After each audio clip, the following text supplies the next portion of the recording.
नमस्कार, मैं पीयूष शर्मा और आप देख रहे हैं नेक्स्ट 9 न्यूज नेशन। अब बात करते हैं महाराष्ट्र की।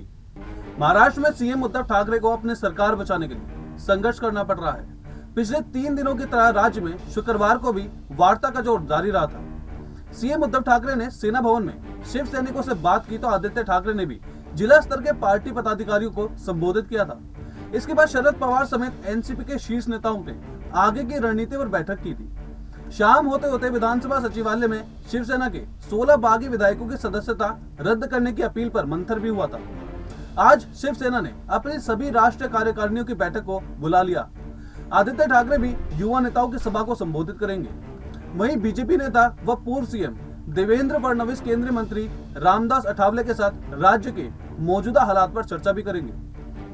शिवसेना के 16 बागी एमएलए को जारी हुआ नोटिस। शिवसेना ने डिप्टी स्पीकर को पत्र लिखकर बागी हुए 16 विधायकों की सदस्यता रद्द करने की मांग की है।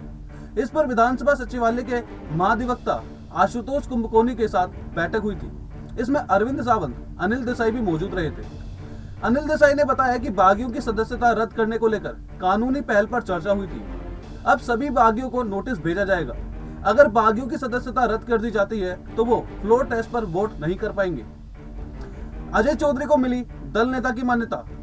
महाराष्ट्र के डिप्टी स्पीकर नरियर जरीवाल के उद्धव कैंप के अजय चौधरी को विधायक दल के नेता के रूप में मान्यता दे दी है। इसके अलावा सुरेश प्रभु को चीफ विप चुना गया है। डिप्टी स्पीकर का यह फैसला शिंदे कैंप के लिए झटके जैसा है। दरअसल एकनाथ शिंदे की तरफ से भी डिप्टी स्पीकर को पत्र लिखा गया है। इसमें कहा गया कि संख्या बल के हिसाब से वे लोग मजबूत है और वे खुद विधायक दल के नेता है। शिंदे ग्रुप ने डिप्टी स्पीकर को हटाने की मांग की है। वहीं शिंदे गुट ने डिप्टी स्पीकर नरियर जरीवाल को हटाने की मांग कर दी।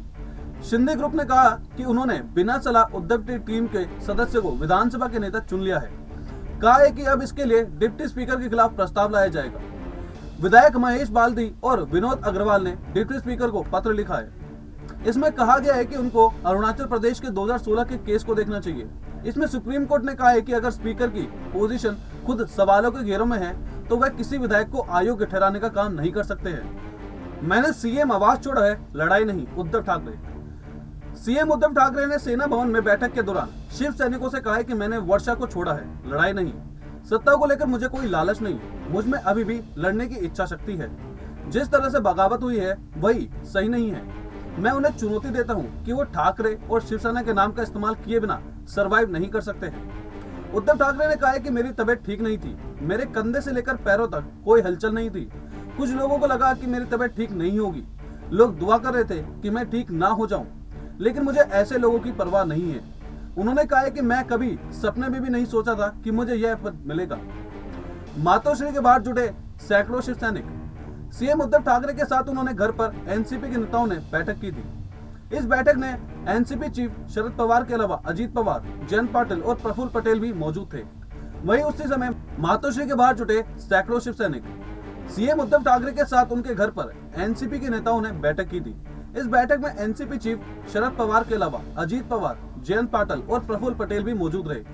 वहीं उसी समय मातोश्री में एक बार सड़क पर सैकड़ों शिव सैनिक उनके समर्थन में जुट गए। ढोल ताशों के साथ आए समर्थकों ने उद्धव के लिए जमकर नारे लगाए। उस दौरान भारी पुलिस बल उनके घर के बाहर तैनात रहा था।